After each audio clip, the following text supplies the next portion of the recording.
सरकार जो है क्रोध फैलाना, हेट्रेड फैलाना, लोगों को आपस में लड़ाना, हिंदू मुस्लिम करवाना, दो जातों के बीच में झगड़े करवाना, ये सब जो है करके वातावरण फैला के यहाँ पे रखी है। हम चाहते हैं कि महाराष्ट्र जिस तरह से हिंदुस्तान का नंबर 1 स्टेट रहा है, उस तरह से हिंदुस्तान का नंबर 1 स्टेट फिर दोबारा बने। जहां जहां भाजपा की सरकार है, पेपर लीक्स होते हैं। ये इतनी लीकिंग सरकार है, जो पार्लियामेंट की जो बिल्डिंग बनाई उसमें से पानी लीक हो रहा है, राम मंदिर में से भी पानी लीक हुआ। मतलब ये लीकिंग सरकार है, सब लीक करते रहते हैं लोग सब जगह।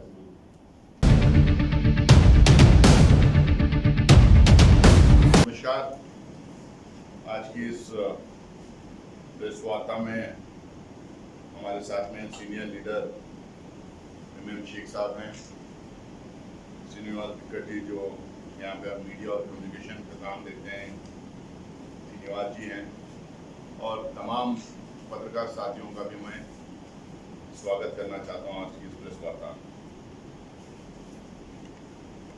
आप तमाम लोगों को पता है कि महाराष्ट्र में और झारखंड में चुनाव होने जा रहा है, और हर दिन हम लोग प्रेस कॉन्फ्रेंसेस करेंगे और बहुत सारे इश्यूज को हम लोग यहाँ पे उठाएंगे। 5 साल बाद जो चुनाव हो रहा है महाराष्ट्र में, मुझे लगता है कि महाराष्ट्र की जनता बेसब्री से इंतजार कर रही है। पहले तो पूरी कोशिश करते हैं कि चुनाव लड़ने के टाइम पे लोगों को डिवाइड करें, पोलराइज करें और चुनाव जीतें। अगर वो नहीं होता है, पैसे दे के ईडी, आईटी, सीबीआई को इस्तेमाल करके डरा धमका के कुछ एमएलएस को तोड़ने का काम करते हैं। वो भी अगर नहीं हुआ तो सरकार जो बनती है उसको डिस्टेबलाइज करने की काम करते हैं। वो भी अगर नहीं होता है तो पार्टियोयों को भी तोड़ने का काम करते हैं। जिस तरह से ईडी, आईटी और सीबीआई का इस्तेमाल करके फाइलें बना के अलग अलग पार्टीज के एमएलएस को डरा धमका के जिस तरह से यहाँ सरकार बनी थी, उस सरकार उसका बदला है कि जनता लेने जा रही है। ये हमने कर्नाटक में देखा है। इसी तरह से 17 एमएलएस को उन्होंने डरा धमका कर अपने तरफ किया था और उनको लाके इसी मुंबई में उन्होंने रखा था। और यहाँ पे जो 1 हफ्ता ड्रामा चला था, आप तमाम लोग देखे थे, उसका बदला कर्नाटक की जनता ने ली। हिस्टोरिक मैंडेट दी, 136 आउट ऑफ 224 सीट्स वहां पे कांग्रेस पार्टी को दी और भारतीय जनता पार्टी को रास्ता दिखाई। मुझे लगता है कि वो हिस्टोरिक मैंडेट यहाँ पे महाविकास आघाड़ी को मिलने जा रहा है, क्योंकि जनता उसका बदला लेने जा रही है। और इसलिए भी मुझे लगता है कि जनता यहाँ पे वोट महाविकास आघाड़ी को देगी, क्योंकि ये चुनाव में यहाँ की जनता तय करने वाली है कि महाराष्ट्र की गवर्नमेंट, महाराष्ट्र की सरकार बनाने के लिए यहाँ पे वो वोट डालने जा रही है। भाई ये सरकारी जो है लीकिंग सरकार है। आप नीट का एग्जाम देख लीजिए, सरकार नीट का एग्जाम देख लीजिए, paper leak. All India level पे रेलवे एग्जाम का पेपर लीक, बैंकिंग एग्जाम का पेपर लीक। भाई 177 बार पेपर्स लीक हुए हैं। और यहाँ पे वो तलातीस कांड तो पता है ही आपको, 2023 का एचएससी पेपर लीक आपको पता है, चिंचवाड़ पुलिस रिक्रूटमेंट लीक पता है, एसएससी बोर्ड एग्जाम लीक पता है, एचएससी पेपर लीक 2017 का पता है, All India Pre Medical Test leak 2015 का। तो इस तरह से पेपर लीक्स होते रहे तो बच्चे कहाँ जाएंगे? जो मेहनत कर रहे हैं, जो गरीब बच्चे हैं, जो मेहनत करके पास होके, हमारे जो ब्राइट माइंड्स हैं, ब्राइट स्टूडेंट्स हैं, जो सिर्फ हिंदुस्तान में नहीं हिंदुस्तान के बाहर भी जाके जो एक्सेल करते हैं, तो वो बच्चों में पेपर लीक हो गए तो फिर कहाँ से फेयर एग्जाम होगा? क्या उनका भविष्य का क्या होगा? इतना कंपटीशन जब बढ़ जाएगा तो कैसा इसको आने वाले दिनों की जो सरकार है इसको कैसा रिजॉल्व करेगी? मैं तो ये कहता हूँ कि ये सरकार पूरे जहां जहां भाजपा की सरकार है, इस तरीके के हमें कंप्लेंट्स मिलते हैं।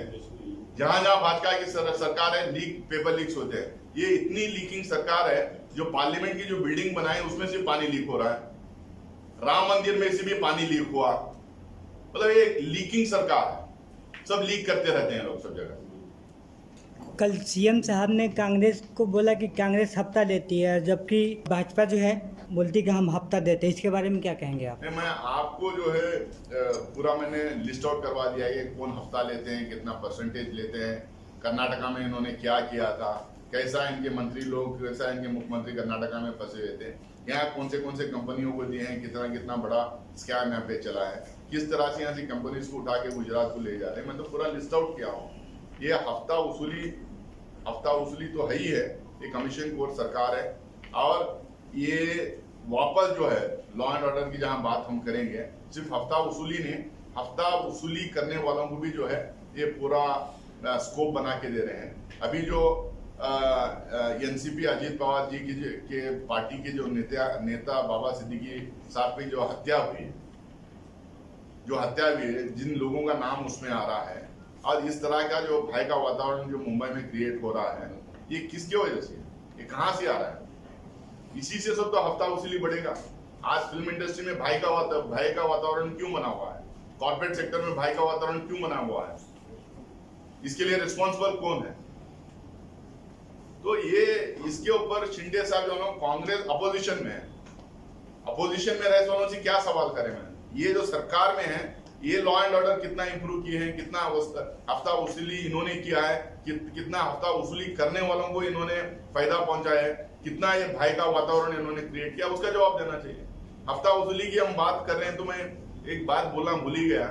जो इलेक्टोरल बॉन्ड्स थे, बॉम्बे की कितनी कंपनियों से ईडी, आईटी और सीबीआई को इस्तेमाल करके डरा के धमका के इलेक्टोरल बॉन्ड्स में इन्होंने पैसा, सुबह में ईडी का समन जाएगा और जैसा ही पैसा इलेक्टोरल बॉन्ड्स में जमा हो जाएगा, वैसा ही शाम में जो है समन वापस हो जाएगा। इसमें आप देख लीजिए महाराष्ट्र और मुंबई के कितने इंडस्ट्रीज हैं, कितने बड़े छोटे कंपनियों से इन्होंने धमकी देके इलेक्टोरल बॉन्ड्स में लिया। देखिए इनके तरीके कई हैं हफ्ता वसूली करने के लिए।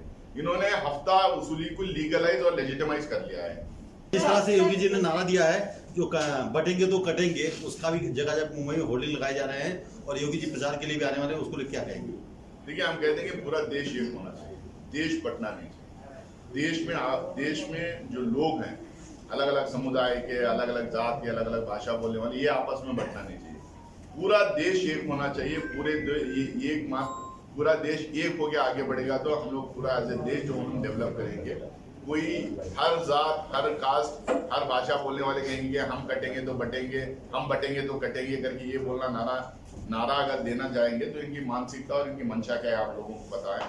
कांग्रेस का नारा ये है कि पूरा देश एक होना चाहिए, देश बंटना नहीं चाहिए, और देश एक होने से देश आगे बढ़ सकता है। देश दुनिया से जुड़ी खबरों को देखने के लिए नेट 7 न्यूज चैनल को सब्सक्राइब और शेयर करें और बेल आइकन को प्रेस कर दें ताकि आने वाले खबर आपको सबसे पहले मिल सके। फिर मिलते हैं एक नई खबर के साथ। जय हिंद।